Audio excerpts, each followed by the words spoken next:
Hi, you nines. I'm just making a quick video for you. This is to help you with your assessment task.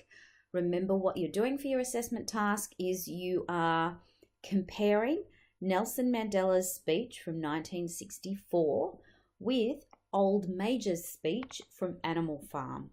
And so you're going to analyze them both, and you're going to write a comparison, so some paragraphs that compare the two.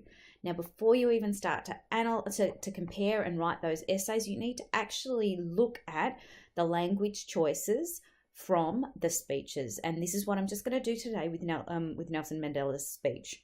So first off, in this opening paragraph, we have, above all, we want equal political rights because without them, our disabilities will be permanent.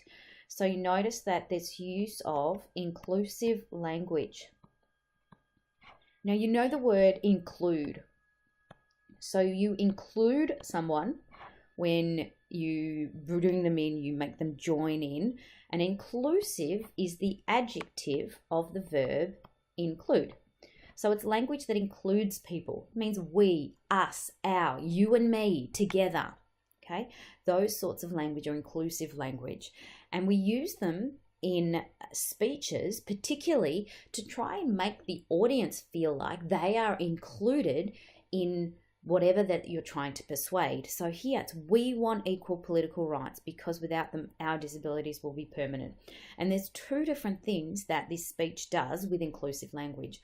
One is trying to include the audience, like all people, and the other one is Nelson Mandela speaking as a black man in South Africa, saying, we, the African people, the black people of Africa that are being slaved. So inclusive language. And then I've made a note in the next paragraph. Okay.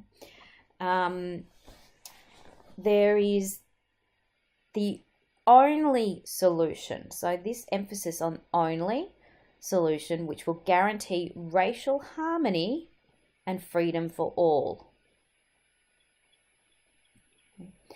So this is a really positive thing. If you look at, we have these positive description of harmony, which means peace. It has connotations of peacefulness. So peaceful, racial peace and freedom. And the only solution is getting rid of this segregation, is what he's saying, basically. So the enfranchisement of all means giving power to all. So it's not true that if we give power to all people, particularly to the black people, that it will end and it will result in domination. Political division based on colour is entirely artificial. Now, this has a negative connotation. Okay. He's saying, and when it disappears, so will the domination of one group by another. So these political divisions, when they disappear, there will be no more domination. And this then is what the ANC, African National Congress, is fighting. Their struggle is a national one. It is a struggle of the African people, inspired by suffering. It is a struggle for the right to live. I really like this use of the repetition of the phrase, it is a struggle. It is a struggle. And repetition is often used in speeches to really have this communicate this, like triggering a memory. So some powerful phrases we might choose to repeat, like one of the most famous ones is I have a dream. So Martin Luther King Jr.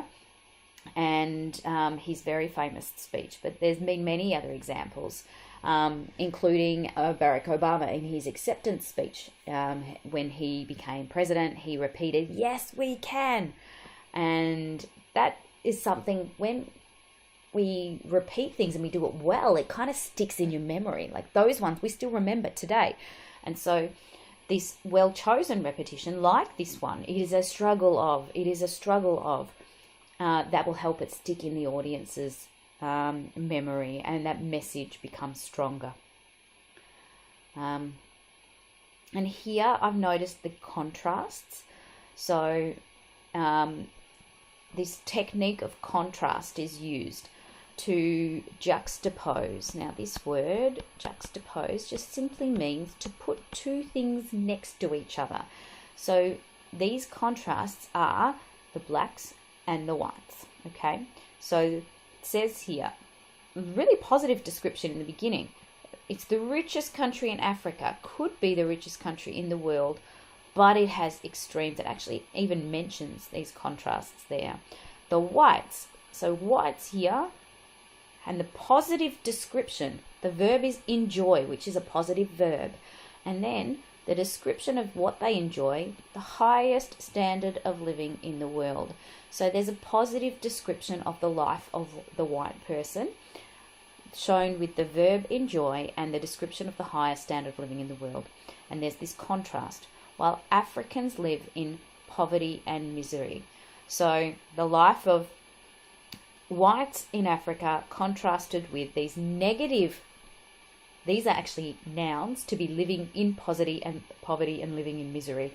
But poverty and misery are words with really negative connotations. So we have this positive and negative contrast, which helps to create an appeal to sympathy and also an appeal to fairness.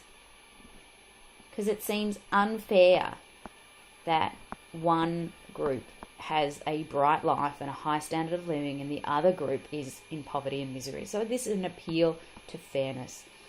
And it says here some more of these negative descriptions and appeals to sympathy continue here, with poverty going hand in hand with malnutrition and disease. Malnutrition meaning not having enough food, and disease obviously being sickness. And it is very high amongst Africans, and the incidence of infant mortality. So this word infant mortality meaning the death of children is one of the highest in the world. So this is really appealing to the audience to sympathise with the life of Africans and to therefore recognise the unfairness and encouraging them to act to bring down the system. And we've got a bit of logic here. So this lack of human dignity experienced by Africans is the result of the policy of white supremacy. And so this is just a logical, calm statement. And the white supremacy, again, is juxtaposed with black inferiority. Finally, in this last paragraph, we have again some combination of so positive descriptions and also repetition and some emotive appeals. It means appeals to emotion. Emotive appeals. So you know the word emotional and emotive. Emotive is trying to create an emotion. Emotional is actually having emotion. So there's a difference between those two adjectives there. I've dedicated myself to the struggle of the African people. Okay, again, this description here, the struggle of, which is repeated throughout. I've fought against white domination and I have fought against black domination, which Nelson Mandela uses to position himself as fair, that he's not taking sides.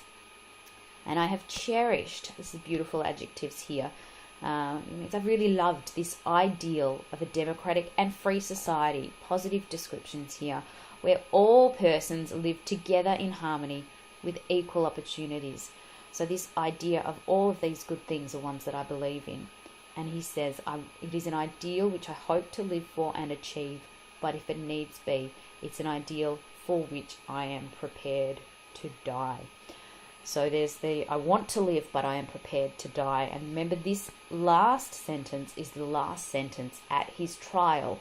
And the judge at the trial has the ability to give the death penalty. So in some ways, he's actually saying that he wants to live, But if the judge gives him the death penalty, then he is prepared to die for what he believes in. And there's no stronger or no greater thing than this, than to lay down one's life for his friends. And the Bible tells us that.